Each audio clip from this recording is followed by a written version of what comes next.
নিন্দা করার ভাষা পাচ্ছি না।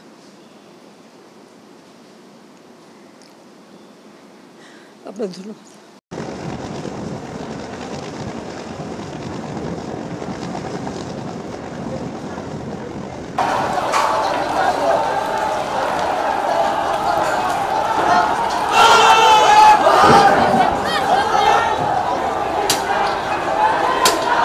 আপনাদের কষ্ট লাঘব করতে চেয়েছিলাম, তা আমি আপনাদেরকেই বলবো যে এই কষ্ট আমি লাঘব করতে চেয়েছি, এই কষ্ট আবার যারা সৃষ্টি করলো ছিল, যারা জঙ্গির উত্থান করিয়েছিল, জামায়াত বিএনপি যারা সবসময় রাষ্ট্রকে একটা অকার্যকর রাষ্ট্র পরিণত করার জন্য যারা কাজ করছে তাদেরই এখনও নাকি আন্দোলন করতে হবে। দফা প্রথমে 1 দফা কোটা সংস্কার করতে হবে।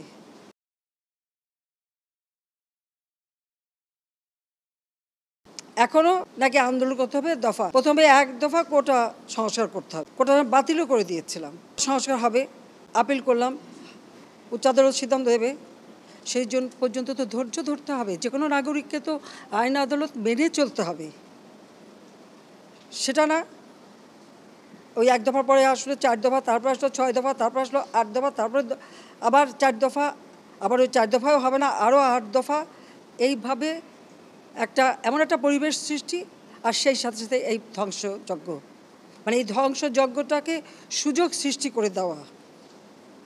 ক্ষতিকার হলো আজকে মেট্রো রেল বন্ধ, কারণ স্টেশন যেভাবে ধ্বংস হয়েছে, এটা সম্পূর্ণ ডিজিটাল সিস্টেম, ইলেকট্রনিক সিস্টেম, সম্পূর্ণ মডার্ন।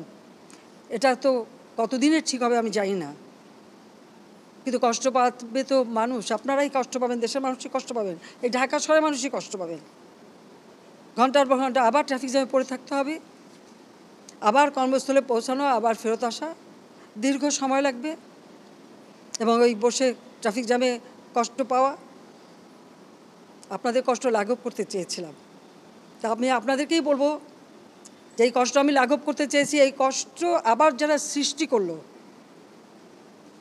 তাদের বিরুদ্ধে আপনাদেরই রুখে দাঁড়াতে হবে, দেশবাসীকেই রুখে দাঁড়াতে হবে। এর বিচার তাদের করতে হবে। আমি তাদের কাছেই বিচার চাই, কারণ আমাদের প্রত্যেকে এই যে মন্ত্রণালয়ের যারা এবং এই মেট্রো রেল নির্মাণ কার্যের সাথে যারা জড়িত, তাদের আজকে চোখের পানি পড়ছে এটা দেখে, যে কিভাবে একটা দানবিক কর্মকাণ্ড এদেশে হলো, আর কেন করলো। আমি তো দেশের মানুষের জীবনমান উন্নত করতেই তো কাজ করে যাচ্ছে, এবং করেছি তো, এটা তো অস্বীকার করতে পারবে না কেউ। যে 15 বছর আগে 2008 পর্যন্ত এদেশের কী অবস্থাটা ছিল একবার চিন্তা করে দেখেন। আর আজকে বাংলাদেশ উচ্চ ধাপে উঠে গেছে, তো সেখান থেকে নামাতে হবে কেন? আমার প্রশ্ন সেটাই, জানি না প্রশ্ন জবাব কে দেবে। দিন রাত অক্লান্ত পরিশ্রম করেছি, এই অ্যালাইনমেন্ট আমি পরিবর্তন করে এমনভাবে করে দিয়েছি যেন দ্রুত সময় হয়, এবং সেইভাবেই এটা করা হয়েছে। আমি আরও এটা বাড়িয়ে দিয়েছি, মতিঝিল থেকে একেবারে কমলাপুর রেল স্টেশন পর্যন্ত যাবে, কেন মানুষ আরও সুন্দরভাবে চলতে পারে।